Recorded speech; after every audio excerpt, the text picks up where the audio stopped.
El Papa Francisco ha dicho: Dios perdona siempre, las personas a veces, pero la naturaleza no perdona. Cuidemos la Panamazonía.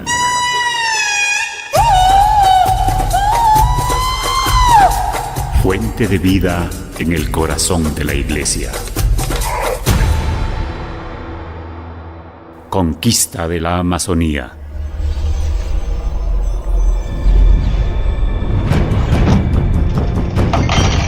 Oye, Francisco, con estos indios dominados y a nuestro servicio, todos estos territorios ya nos pertenecen.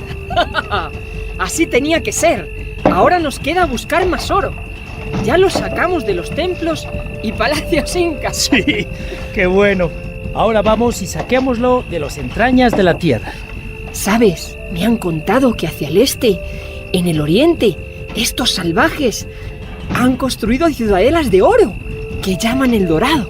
Sí, venga pues, ala, a preparar la expedición. Joder, que vamos al oriente a traer todo ese oro, ¿eh? Vamos al oriente a traer ese oro, venga.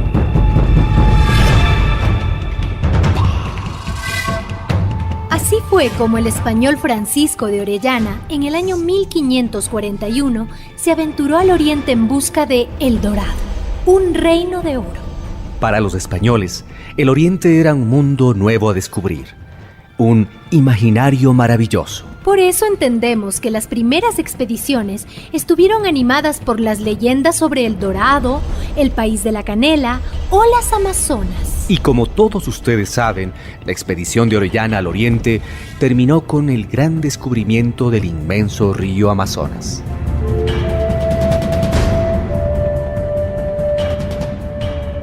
Pero no olvidemos que con las expediciones siempre iban contingentes de frailes misioneros, cuya tarea era supuestamente llevar la buena nueva a los indios salvajes, como nos dice el padre Juan Botazo, catedrático de la Universidad Salesiana de Quito. Vayan por el mundo y proclamen la buena nueva. Seamos sinceros, la llegada de Europa a América no fue una buena nueva para los habitantes de aquí. Pregúntenlo a los caribes, pregunten a todos los pueblos mesoamericanos y andinos. Y cuando hablo de Europa, ¿por qué no hay solo un país o dos implicados? Hablamos siempre de España y Portugal. Donde llegó Inglaterra fue mucho peor. Donde llegó Francia y Canadá no les fue nada bien. Lamentablemente, esto sucedió. A Orellana le siguieron otras expediciones que tenían tres propósitos. Primero, realizar una intensa explotación de oro con el trabajo indígena bajo una forma de esclavitud. Así fue como empezó el exterminio de los nativos. Otro motivo fue evangelizar a los indígenas a cargo de los frailes de las órdenes religiosas.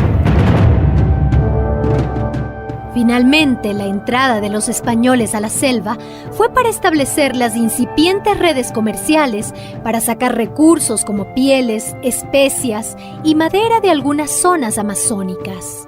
Pero como tú sabes, la mirada de los españoles no estaba en la Amazonía, sino más bien en la costa y en la sierra.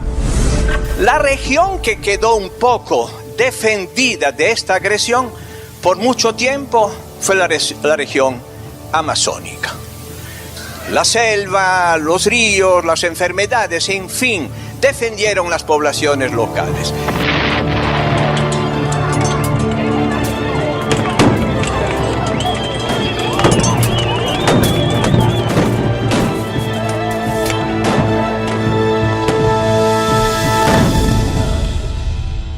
Además, las sangrientas rebeliones de los indios encabellados, cofanes y jíbaros acabaron con las pocas misiones y colonias establecidas en algunos puntos de nuestra Amazonía. Con la independencia, las nuevas repúblicas de la Panamazonía se preocuparon por integrar estos territorios a la dinámica nacional, y fueron las misiones religiosas la vanguardia de esta política. Así nacen los vicariatos, que fue pedido al Vaticano por los gobiernos de los países de la Panamazonía mientras explotaba a los indios con la extracción del caucho y la madera.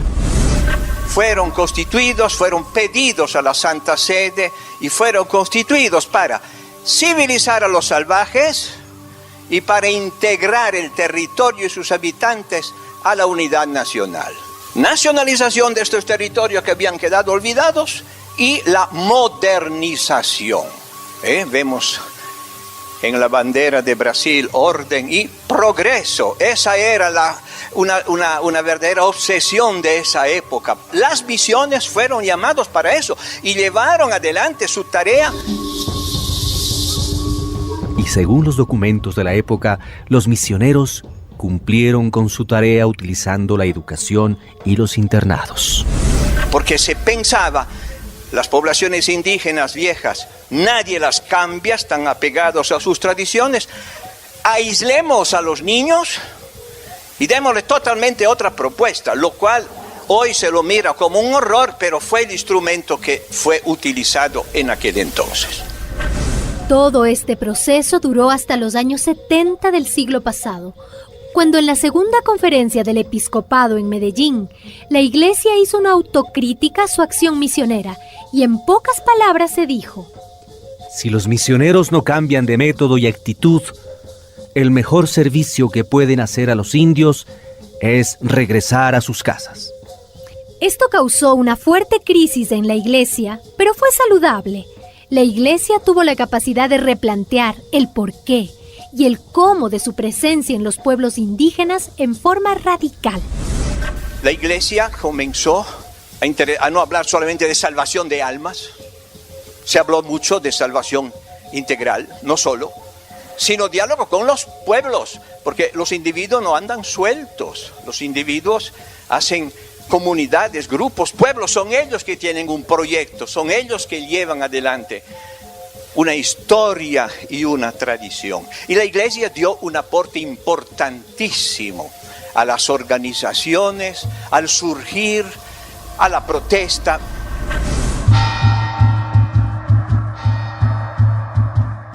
Este movimiento dentro de la Iglesia renovó su trabajo misionero, esta vez acompañando más a las organizaciones indígenas. Pero hoy la situación ha cambiado.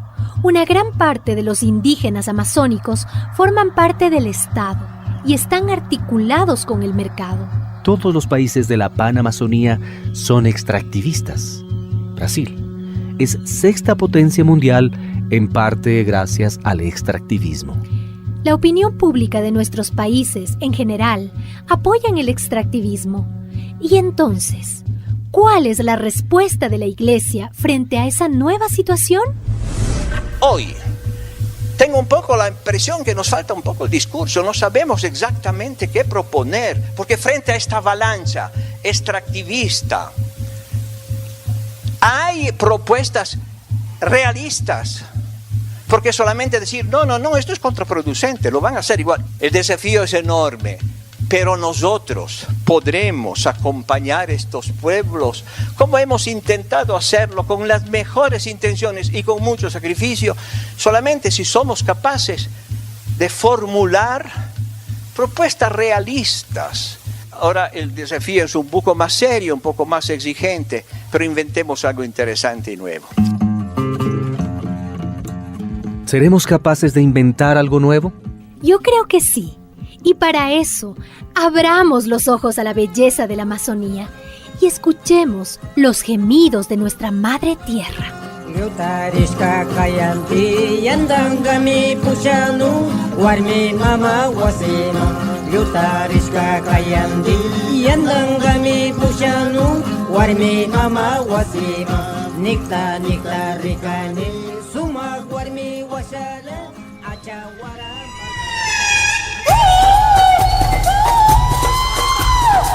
Panamazonía, fuente de vida en el corazón de la Iglesia. Una producción de la Red Amazónica de la Pastoral Social Cáritas Ecuador, ALER y Signis.